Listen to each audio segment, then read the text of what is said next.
and welcome back to my channel. If you're new here, hi, my name is Nanavi, and yeah, welcome to the family. If you like this video, please give it a big thumbs up and subscribe. I'm going to be posting more videos soon, so stay tuned. Today's video is going to be a story time video of pretty much how I almost got deported to Mexico, which is so traumatizing. Oh my god, it was. Alright, so let's get into this video. Back in 2016, I had moved away to America and worked for Disney World.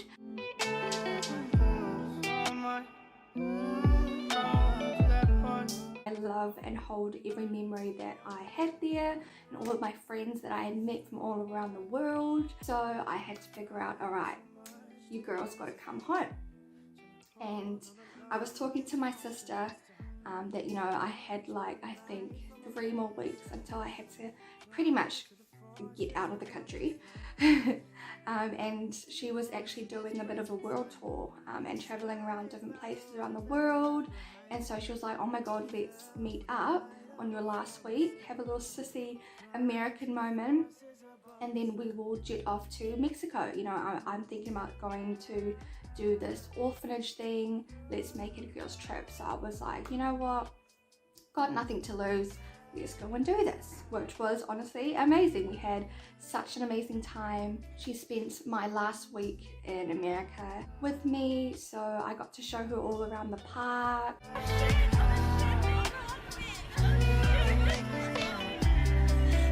And really just show her where I've been living for the past 6 months. And then we grabbed all our belongings and went to Mexico.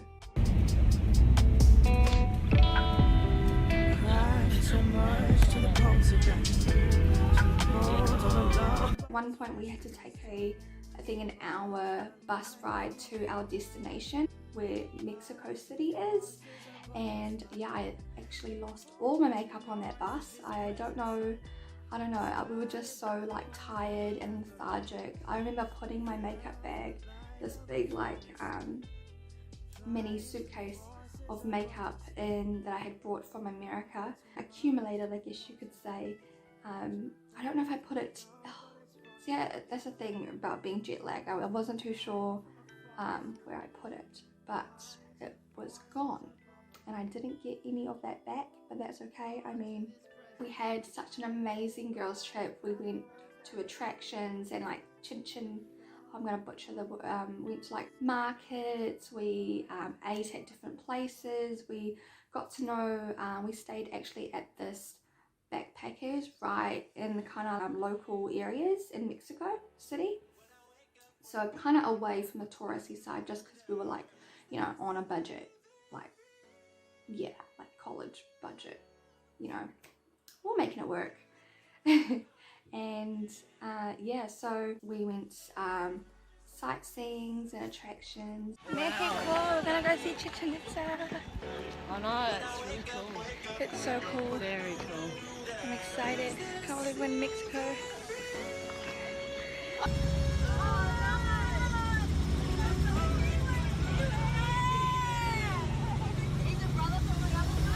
So my sister was dropping me off at the airport because I needed to catch a flight to LA and then LA to back to New Zealand, and she needed to catch a bus at the airport to go to the orphanage, which was like a couple hours out of where we were located, and that was all fine. And so I took my plane, you know, went to LA, and then we finally got to LA. I was really scared because it was like the first official time by myself in a big airport. And when I had actually come over from New Zealand to America, I was with my friend Hannah, so I always had a buddy, but this was my solo moment. And I was like, yep, I'm gonna freely get into the borders, you know, board my wait like 13 hours.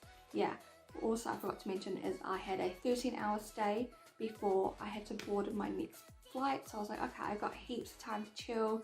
Don't know what I was gonna do. I think I was just gonna like go window shopping or like find a nice spot to just chill and watch some YouTube videos That was my plan, but it did not go that way. No, sir. I waited, I think an hour or so going through the lines that I had no idea where I was going at all. Like everything looked so foreign to me. There was like different cubicles for different people, different passports and things like that. I was just like, what is it? I don't even know. Like I'm just gonna follow some people and hopefully get to where I need to go. Lined up and I waited for my turn, and when it got to my turn, I went up to the lady, gave my passport all confidently like, yep, I'm visiting, like I'm, you know, I am no threat, no nothing. She looked at me and she was like, you come from Mexico? And I was like, yep. And that's all that's all she said.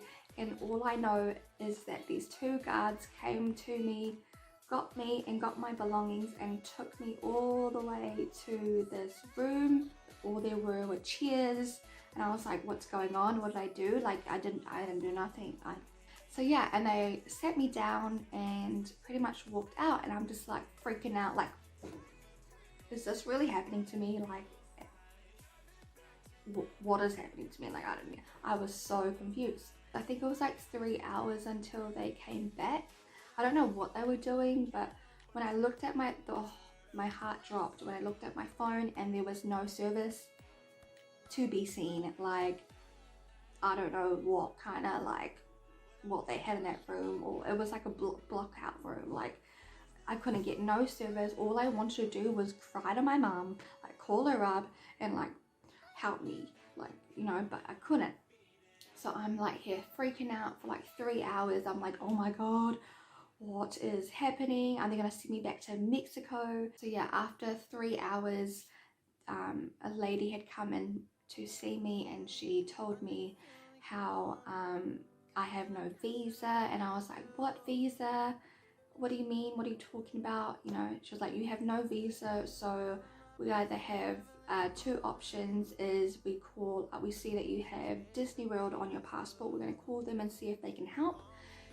If not, and also as number two, is that we are possibly going to be sending you back to Mexico.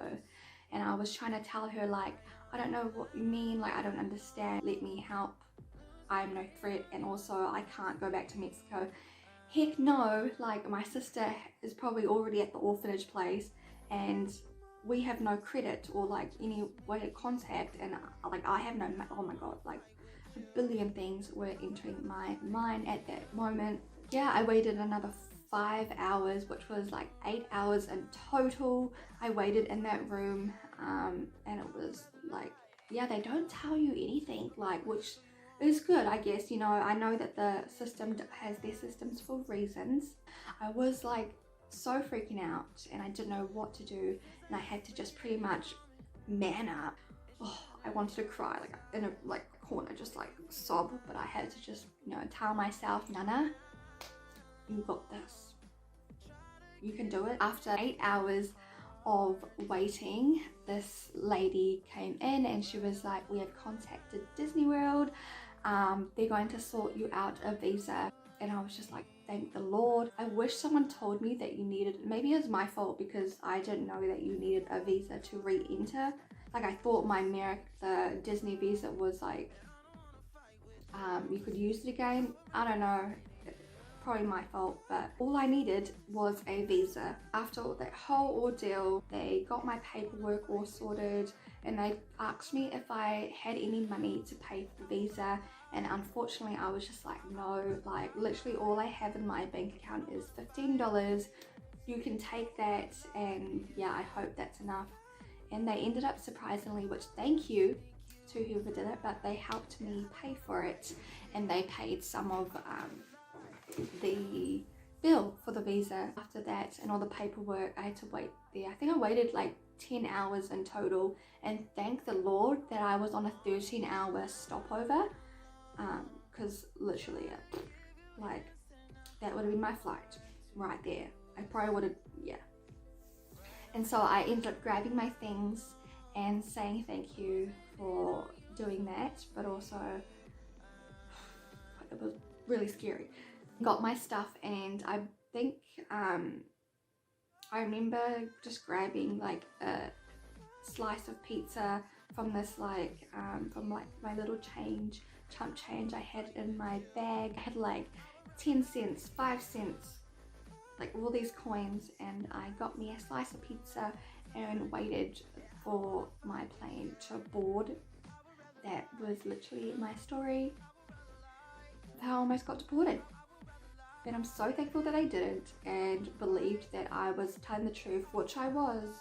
Hope you guys enjoyed that little story time video. I'm not the best at telling stories, but I hope that was all good.